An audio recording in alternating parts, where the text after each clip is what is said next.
Come along and listen to the tales of Beatrix Potter. They'll charm you with the way they tell of young sons and fine daughters. There's Peter Rabbit, Jeremy Fisher, and others that we love. Oh yes, Jemima Puddle Duck, she flies the skies above. So come along and sing the songs that tell the happy deeds of Benjamin Bunny Squirrel Nutkin, he lives in a tree. So come along and listen to the tales of Beatrix Potter. They'll charm you with the tales they tell of good sons and fine daughters.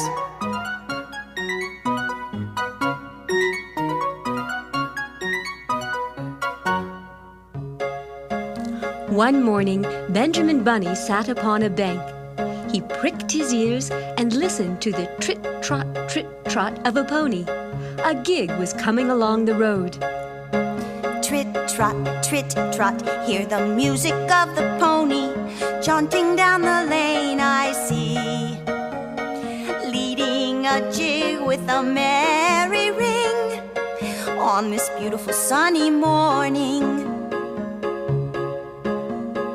Mr. McGregor's on the driver's side, Mrs. McGregor right inside. I have a beautiful new bonnet with daisies blow upon it, riding in the gig today. Looking all around at the flowers and the trees, joyfully making our way. We're off to the marketplace to get our goods, must make haste. I say, horse, gee up, hurry, we'll be there soon, not to worry. Trit, trot, they're going faster now. The market is their destination, to store up on some summer rations. As soon as they had passed, little Benjamin Bunny slid down into the road and set off with a hop, skip, and a jump. Benjamin went to call on his relations, who lived in the wood at the back of Mr. McGregor's garden. That wood was full of rabbit holes, and in the neatest, sandiest hole of all lived Benjamin's aunt and his cousins, Flopsy, Mopsy, Cottontail, and Peter. We're together, yes we are, and we don't travel far from our tree in the wood. Our life here is good. There's Flopsy, Mopsy, Cottontail, and Peter. That's me. And our mother, Mrs. Rabbit, there's none to us sweeter. I sew for them and care for them and teach them all their manners and how to greet each one they meet as Mrs. Madams and yes, sir. We're together, yes we are, and we don't travel far from our tree in the wood. Our life here is good. There's Flopsy, Mopsy, Cottontail, and Peter. And our mother, Mrs. Rabbit, there's none to us sweeter. The children, they stay close to home, except for Peter. Likes to roam, he scampers and he runs around in trouble where he's mostly found. We're together, yes we are, and we don't travel far from our tree in the wood. Our life here is good.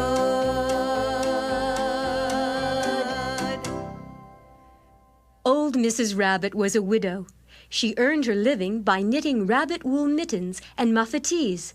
I once bought a pair at a bazaar. She also sold herbs and rosemary tea and rabbit tobacco, which is what we call lavender. Little Benjamin did not very much want to see his aunt. He came round to the back of the fir tree and nearly tumbled upon the top of his cousin Peter. Oh, my! Oh, be careful, won't you? Watch out for my ears. Oh, it's you, Benjamin. Peter was sitting by himself. He looked poorly and was dressed in a red cotton pocket handkerchief. Oh, Benjamin, I've gotten into the most awful scrapes. I can't help myself, oh dear, can you? There's too many forbidden things to do. I'd be good if I could, but I can't. It's not me. You're told that you can't, you'll get caught by the seat of your pants. In Mom you must trust, she says some things are just too dangerous. But I like to play in the sunshine all the day and not listen to the older folks folks, I'd rather tell lots of jokes. I can't help myself at times. Only trouble is what I find when I do what my heart says and don't listen to my mind. I can't help myself, I don't know why. Is it written in the sky to be good? I'd be good if I could, but I can't. It's not me. Peter, who has got your clothes? The scarecrow in Mr. McGregor's garden.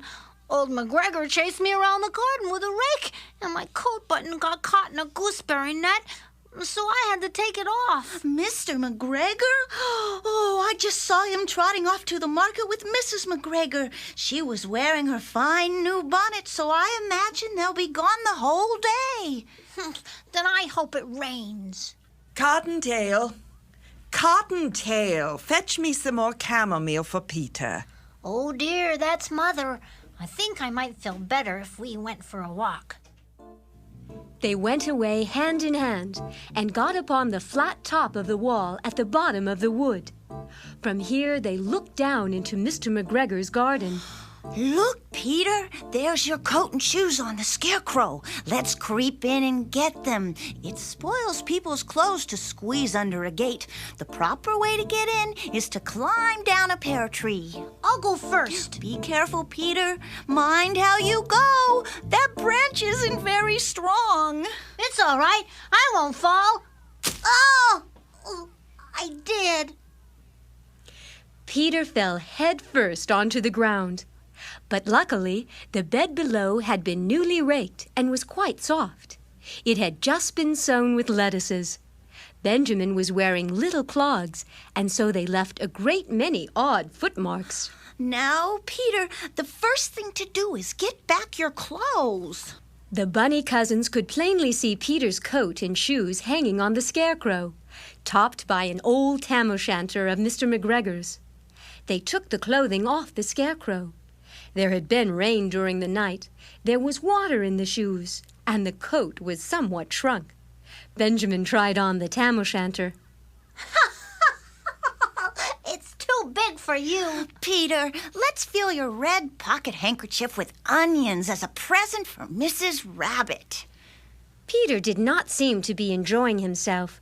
He kept hearing noises. Did you hear that? What? I didn't hear anything. Here, have a lettuce leaf. They're quite good. I thought I heard someone. What are you worried about? I often come here with my father to get lettuces for Sunday dinner.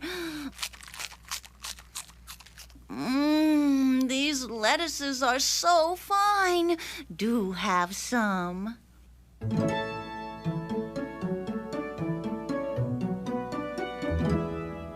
I love McGregor's garden, such lovely things to eat.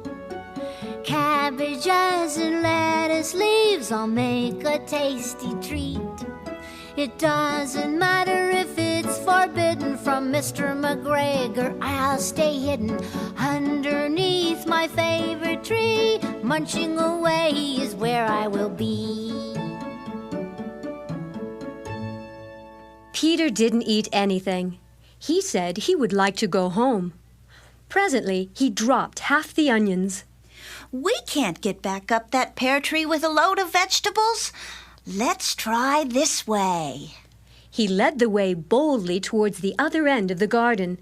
They went along a little walk on planks under a sunny red brick wall. The mice sat on their doorsteps cracking cherry stones. They winked at Peter Rabbit and little Benjamin Bunny. Presently, Peter let the pocket handkerchief go again. They got amongst the flower pots and frames and tubs. Peter was a step or two in front of his cousin when he suddenly stopped. Look, Benjamin. Oh, dear, it's a cat. A great big tabby cat.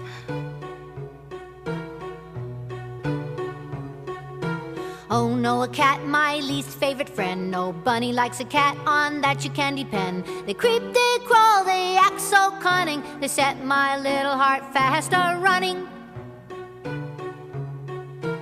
furry cat is no pal of mine, because on me he waits to dine. I tiptoe by so he can't see, and try to make a meal of me. Oh no, a cat, my least favorite friend. No bunny likes a cat, on that you can depend. They creep, they crawl, they act so cunning, they set my little heart fast a-running. Quick, hide, here, underneath this basket. Little Benjamin took one look and then, in half a minute less than no time, hid himself and Peter and the onions underneath a large basket. The cat got up and stretched herself and came and sniffed at the basket. Perhaps she liked the smell of onions. Anyway, she sat down upon the top of the basket. She sat there for 5 hours. The sun got round behind the wood, and it was quite late in the afternoon. But still, the cat sat upon the basket. Do you think she'll ever go away? Oh, I'm stiff. We can't stay here the rest of our lives. There's a cat on our head. I heard her land so swift, and now, oh no, we're trapped inside this lid we cannot lift. No telling how long she'll stay, above our heads and in our way. Oh, I wish it were another day.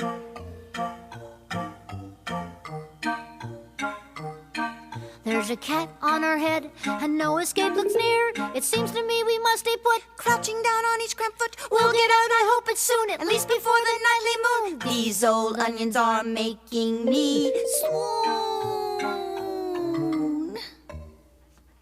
At length, there was a pitter-patter, pitter-patter, and some bits of mortar fell from the wall above.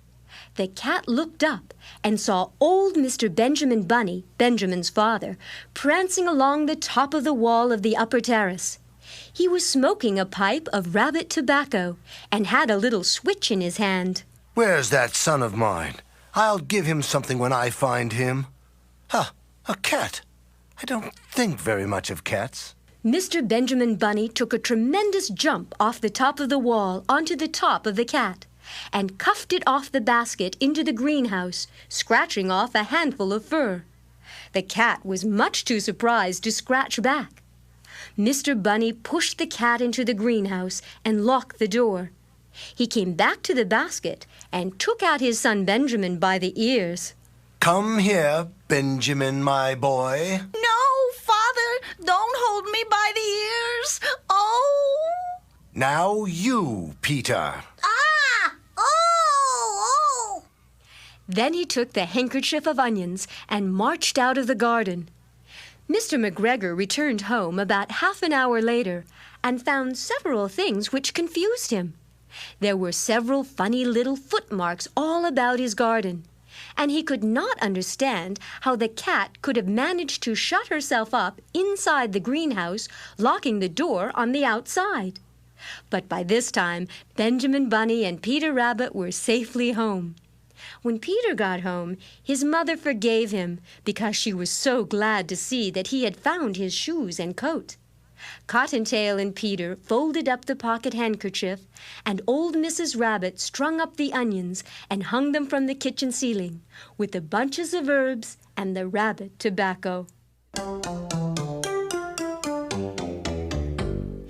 We're together, yes we are, and we don't travel far from our tree in the wood. Our life here is good. There's Flopsy, Mopsy, Cottontail, and Peter. That's me. And our mother, Mrs. Rabbit, there's none to us sweeter. The children, they stay close to home, except for Peter. Likes to roam, he scampers and he runs around, in trouble where he's mostly found. We're together, yes we are, and we don't travel far from our tree in the wood. Our life here is good.